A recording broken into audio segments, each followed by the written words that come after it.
So এখানে একটা জিনিস যুক্ত করতে চাই, ছোট্ট একটা জিনিস যোগ করতে চাই। আপনি বলেছেন চমৎকার করে, এবং একটা জিনিস ছোট্ট যোগ করতে চাই। সেটি হচ্ছে যে এই 15 বছরে যেভাবে মানে দাবিয়ে রেখেছিল, যেভাবে ভয়ের একটা সংস্কৃতি তৈরি হয়েছিল, যে কিছু বলা যাবে না, কিছু লেখা যাবে না, কিছু কিছু করা যাবে না, এই ছাত্র বন্ধুরা সেটা ভেঙে চুরমার করে দিয়েছে। এটি একটি ব্যাপক অ্যাচিভমেন্ট, হিউজ অ্যাচিভমেন্ট, বিশাল বিশাল অ্যাচিভমেন্ট, বিশাল অ্যাচিভমেন্ট, বিশাল অ্যাচিভমেন্ট। এবং এবং আমি মনে করি শেখ হাসিনার উচিত এটা এটা বোঝার যে উনাকে আর কেউ ভয় করছে না। তার সেনাবাহিনী, তার পুলিশ বাহিনী, তার র্যাব বাহিনী, তার হেলমেট বাহিনী সব নপুংসক হয়ে গেছে, সবকিছুকে ধ্বংস করে দিয়েছে। আর কেউ ভয় পায় না। এই যে ভয় পায় না, আমরা তোকে ভয় পাই না, তোর গুলি আমি ভয় করি না, আমি বুক পেতে দিচ্ছি, গুলি কর। না, ওই যে শেখ মুজিবুর রহমানকে খুব মনে পড়ছে। উনি বলেছিলেন না যে আমরা যখন মরতে শিখেছি তখন কেউ আমাদের দাবায় রাখতে পারবে না। তো তাই ওটা হচ্ছে তার বাপে কইছে। তার বাপের কাছে তো সে কোনো শিক্ষা নেয় নাই। তার বাপ শুধু বাকশালটা খালি বাকশালটা নিছে, খালি গুন্ডামিটা নিছে। বাপ ছিল গুন্ডা, সে গুন্ডামিটা নিছে, আর তো কিছু নাই। তার বাপের তো ভালো কিছু সব গুণও ছিল। মানুষের ভালো মন্দ তো থাকে, মানুষের তো ভালো মন্দ থাকে। বাপ বলতো না সবাই পায় সোনার খনি, আমি পাইছি চোরের খনি। তা বাপও পাইছে চোর, আর শেখ হাসিনাও 400 কোটি টাকার পিয়ন পাইছে। তো পিয়নই চুরি করছে 400 কোটি টাকা, আর বাকি সবাই কি করছে আপনি দেখেন। বাপও চোরের খনি পাইছে আর ডাকাইতের খনি পাইছে মেয়ে। এক্স্যাক্টলি। এবং এটাই আমি বলতে চাচ্ছিলাম, সে নিজে টাকা।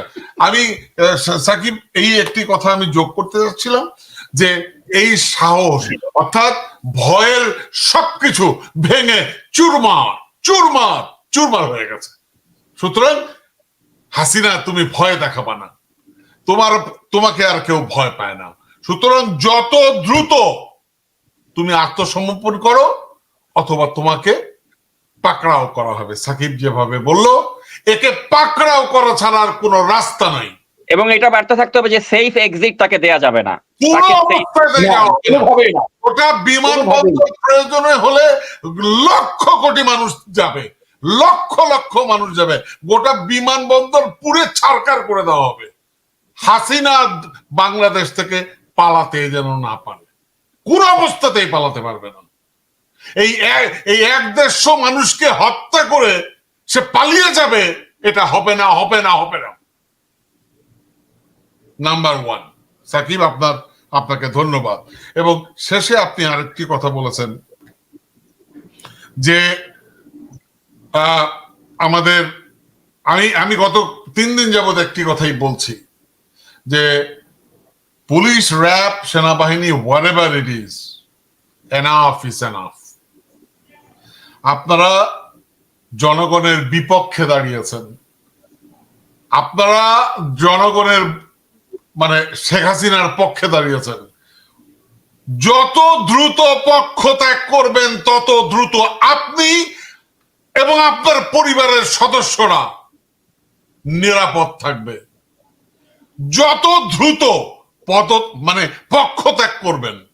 যদি পক্ষ ত্যাগ না করেন, আপনাদের আপনার নিজের এবং আপনার পরিবারের সদস্যদের কপালে শনির দশা সৃষ্টি হবে।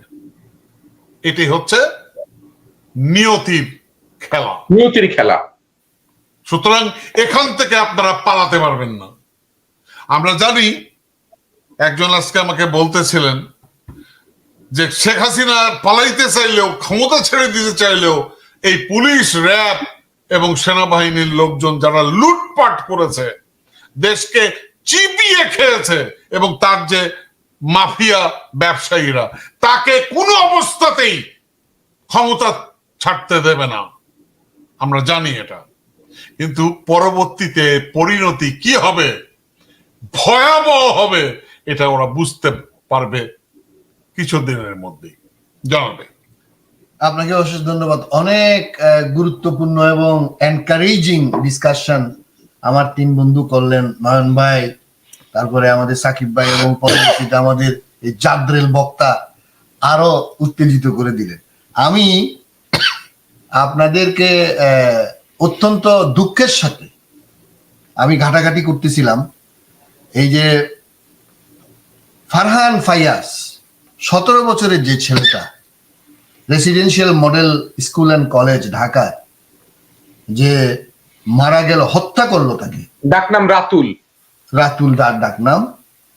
সে তার ফেসবুকে দেখেন, আল্লাহ তার মৃত্যুটা এভাবে রাখছে, কিন্তু সে তার ফেসবুকের পিছনে ব্যাকগ্রাউন্ডে সে লিখছে, one day you will leave this world behind, so leave a life you will remember.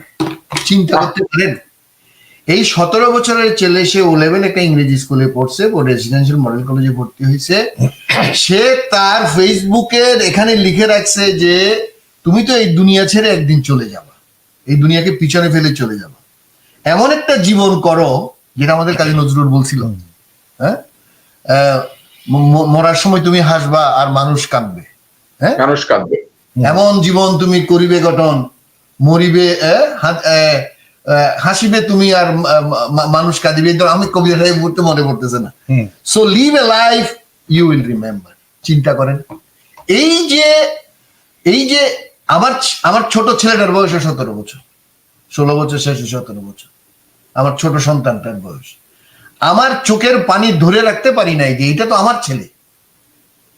এই যে একজন পুলিশ, একজন র্যাব, একজন মিলিটারি, হুএভার, তোর বাচ্চা নেই এরকম, শুয়ারের বাচ্চা, এই যে তোর তাজা এই ছেলেটাকে যে গুলি করে মারলি, কুত্তার বাচ্চা। আমার কথা বলতে ইচ্ছা করে না এই ছেলেটার চেহারা দেখলে, এই ছেলেটার চেহারা দেখলে আমার যে কি কষ্ট লাগে। আরো 100 জন 185 জন আমাদের সাকিব সাহেব আপডেট দিলেন, আমাদের প্রত্যেক জনের, এরা তো আমাদের নতুন বীর শ্রেষ্ঠ, নতুন মুক্তিযুদ্ধ। এই যে আপনি বললেন মা বোনেরা তারা গরম পানি মারতেছে, ফুলের টপ মারতেছে গান্ডুদের, হাসিনার গুন্ডাদের, ভারতীয় দালালদের, এইটাও আপনার 1971 সালের এই 25শে মার্চ এবং এর পরবর্তীতে ঘটছে। এবং আমরা যে এতদিন বলছিলাম এটা নতুন মুক্তিযুদ্ধ, এই যে আবু সাইদ বুক চেতিয়ে দিল বাঘের মতো, এই যে কাপুরুষ পুলিশ তোরা, কুত্তা পুলিশ তোরা, তোদের ছেলে মেয়ে নাই?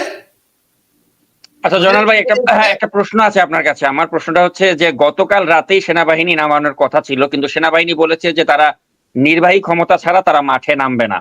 তো এখন তো তারা ঠিকই নামলো, তো এখন এই বিষয়টা কিন্তু অস্পষ্ট যে তারা কি নির্বাহী ক্ষমতা নিয়ে মাঠে নেমেছে কিনা। তো এই যে নির্বাহী ক্ষমতা দিয়ে নামা বা নির্বাহী ক্ষমতা না দিয়ে নামা, এই দুইটার পার্থক্যটা যদি আমাদের দর্শকদেরকে একটু বুঝিয়ে দেন আপনি, যে কেন তারা নির্বাহী ক্ষমতা নিয়ে মাঠে নামতে চাচ্ছিল। আচ্ছা, আমি এখানে থ্যাংক ইউ ভেরি মাচ। আমি আসতাম, আমি আবু সাইদ এবং ফরহান সহ আমার চট্টগ্রামের এই যে ওয়াসিম আকরাম সহ যারা মারা গেছে, তারা যে কত বড় শহীদ, তারা যে কত বড় কর্মের জন্য নেমেছে, কত বড় একজন হিটলার, মহিলা হিটলারকে ধ্বংস করার জন্য নেমেছে। তারা বাংলাদেশের এই হাসিনার নামে যত কলেজ, শেখ মুজিবের নামে যত ইউনিভার্সিটি, আমাদের এই ছেলে মেয়েদের নামে আমরা করবো ইনশাআল্লাহ। এবং তাদের পরিবারকে সর্বোচ্চ সম্মান আগামী সরকার যেই আসুক তারা ইনশাল্লাহ দিবে। আর সেনাবাহিনীর কথা যেটা বললেন, আমি শুধু মনে করাই দেব বাংলাদেশ সেনাবাহিনীকে আপনাদেরকে বলি, 1971 সালে যখন ইয়াহিয়া টিক্কা, রাও ফরমান আলী, পীরজাদা, এই জেনারেলরা যখন চুতিয়া বাঙালি বলে আমাদেরকে ছোট করে যখন আমাদের দেশে আসছিল, তখন তারা পৃথিবীর 3য় শ্রেষ্ঠতম সেনাবাহিনী ছিল, থার্ড। এবং তারা আমাদেরকে ফু মেরে উড়াই দিবে দম্ভ করছিল।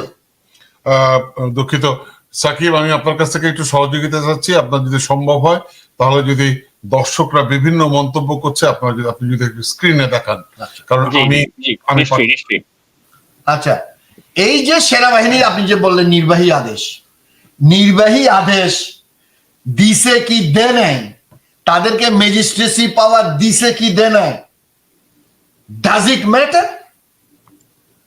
Matter for our children, our agitators that looking for democracy? Army কে বলা হয় with few exceptions like Major Jia or General Jia or General Osmani, এরকম কিছু ছাড়া সবগুলার ব্রেন নাকি হাঁটুর নিচে থাকে। আমি জানি না এটা কেন বলা হয়। এই যে মোটা আজিজ, এই যে নপুংসক শফিউদ্দিন, এই যে ভারতের দালাল মঈনুদ্দিন, এরাও তো বাংলাদেশ সেনাবাহিনীর প্রধান ছিল। এখন হয়েছে ওয়াকারকে বলি, নির্বাহী আদেশ আপনি দিছেন কি দেন নাই, আপনি সেনাবাহিনীর নামছেন কি নামের নাই, আপনি কারফিউ দিছেন কি দেন নাই, এগুলা কোনো ফ্যাক্টর হবে না। এটা যদি আপনার বুঝার ক্ষমতা থাকে, এটার যদি আপনার যোগ্যতা থাকে, তাহলে নামের নাইমা মানুষের সাথে যোগ দেন। কারণ আপনি যাদের চাকরি করেন, যাদের চাকর আপনি, আপনার সেনাবাহিনী, আপনার পুলিশ বাহিনী, র্যাব বাহিনী, যত গুন্ডা বাহিনী এই যে হাসিনা পালে, তার বেতন, সে যে প্রত্যেকদিন প্লেন লইয়া প্রতি মাসে একবার বিদেশে যায়, বাংলাদেশের চাকর শেখ হাসিনা, বাংলাদেশের চাকর তুমি ওয়াকার। এই চাকরদেরকে বলি, এনাফ ইজ এনাফ। বাংলাদেশের মানুষের চাকর তোমরা, রাষ্ট্রের চাকর তোমরা, প্রজাতন্ত্রের চাকর তোমরা। তুমি নির্বাহী আদেশ পাইছো কি পাও নাই? ইয়াহিয়া খান থেকে শিক্ষা নাও নাই, টিক্কা খান থেকে শিক্ষা নাও নাই, লেস গুটিয়ে বাংলাদেশ থেকে পালাইছিল, তারপরে বাংলাদেশে পরাজয়ের পরে টিক্কা খানের কি ইয়াহিয়া খানের কি অবস্থা হয়েছিল? Waker, read the history. Iskander মির্জার কি হয়েছিল? যে পাকিস্তানের প্রথম সামরিক আইন জারি করছিল, পালায়া কোথায় গেছিল? আইয়ুব খানের কি দশা হয়েছে? সুতরাং this is the moment of 1971। যদি রিড করতে ভুল করো জেনারেল ওয়াকার, ডিজিএফআই, এনএসআই কুত্তাগুলা, যারা আমাদের মানুষকে গুম করছিল, যারা আমাদের মানুষকে এক্সট্রা জুডিশিয়াল কিলিং করছিল, to keep this dictator, this hyena, this দস্যু হাসিনাকে ক্ষমতা রাখার জন্য তোমরা যা করছো, এখন একদম কড়াই গন্ডায় আমাদের ছেলেরা, বাংলাদেশের মানুষ তোমাদের থেকে নিবে। তোমরা যদি বাঁচতে চাও, সাকিব সাহেব যে কথা বলছে, পক্ষ ত্যাগ করো, জনগণের কাতারে আসো, বন্দুক হাসিনার দিকে তাক করো, জনগণের দিকে তাক করবে না। তোমরা মনে করছো কারফিউ দিলে আর ওই সামরিক বাহিনীর যান দেখলে আমাদের ছেলেদের পিছনে যাবে। আজকে এই যে বীর বাঙালি, বীর বাংলাদেশি আমাদের ছেলেমেয়েরা আবার দেখাচ্ছে যে 47-এ, 48-এ, 71-এ, 69-এ এবং 90-তে কোন রক্তচক্ষু, কোন AK-47, কোন রাইফেল, কোন কামান, কোন APC will not stop our children, will not stop our aspire to get back our rights and democracy. এবং ভারতকে বলি, ভারত আজকে কলকাতায় বিক্ষোভ হয়েছে, very nice, thank you very much the students of Calcutta. তারা হাসিনার পদত্যাগ দাবি করছে, তারা বাংলাদেশের ছাত্রদের পক্ষে স্লোগান দিছে। লন্ডনে, মন্ট্রিয়ালে, অটোয়াতে, নিউ ইয়র্কে, ওয়াশিংটনে, বার্লিনে, সারা বিশ্বে বাংলাদেশি যেখানে আছে সমস্ত জায়গায় আমরা তোলপাড় করে দিচ্ছি। এবং এই মুহূর্তেও বিশ্বের অনেক দেশে হচ্ছে, আমাদের কাছে মেসেজ আসতেছে। তো সুতরাং বাংলাদেশের মানুষকে বলবো, আমরা সকল জায়গায় আমাদের পক্ষে যত সম্ভব, আমাদের ছাত্রদের পক্ষে আমরা যুদ্ধ চালিয়ে যাব, আমাদের পক্ষে যতটুকু সম্ভব। কিন্তু আপনারা নিজের রক্ত, বুকের রক্ত রাস্তায় ঢেলে দিচ্ছেন। আপনারা সাহস করে এই গুন্ডাবাদ, এই হিটলার, মহিলা হিটলারের বিরুদ্ধে যে আপনারা নামছেন, আপনাদের সাথে আমাদের কারো তুলনা হয় না। আপনারা 71-এর মুক্তিযুদ্ধের থেকেও বড় মুক্তিযোদ্ধা।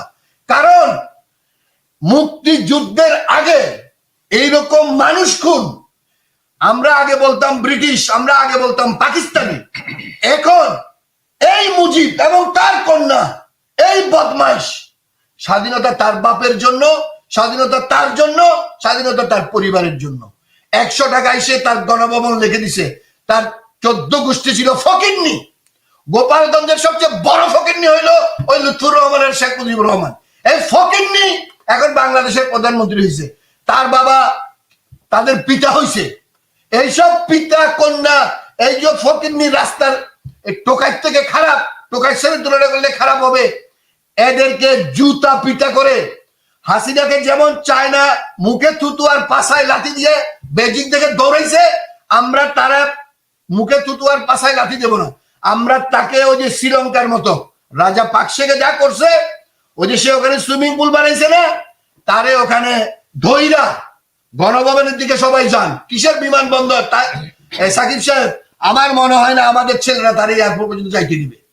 তাকে গণভবনে ধরা হবে, ওখান থেকেই তাকে সামারি মার্শাল কোর্ট করে, সামারি কোর্ট করে তারে ওই যে নজিবুল্লাহর মতো, ওই যে ব্যারিস্টার জিল্লুর সাহেব যেটা বলছেন, ওই যে নজিবুল্লাহ আফগানিস্তানের প্রেসিডেন্ট, যাকে 3 দিনে বিচার করে তারপরে তার লাশ টাঙ্গায় রাখছিল 48 ঘন্টার জন্য, তাকে সেরকম করতে হবে। কারণ সে প্রত্যেক দিন আমাদের ছেলে মেয়েদেরকে হত্যা করতেছে। এখনো সে সেনাবাহিনী নামাইছে হত্যা করার জন্য। সেনাবাহিনীকে বলি, this is your last time. আপনারা আমাদের ছেলের পক্ষ নিয়ে গুন্ডার পক্ষে, গুন্ডার বিরুদ্ধে বন্দুক তাক করেন। আমাদের ছেলে মেয়েদের বিরুদ্ধে একটা বন্দুক, একটা গুলি যাতে না চলে, ওয়াকার ডিজিএফআই এনএসআইকে বারবার সতর্ক করতেছি। ইয়াহিয়া টিক্কা এবং ইস্কান্দার মির্জার পরিণতি তোমাদের হবে। Thank you.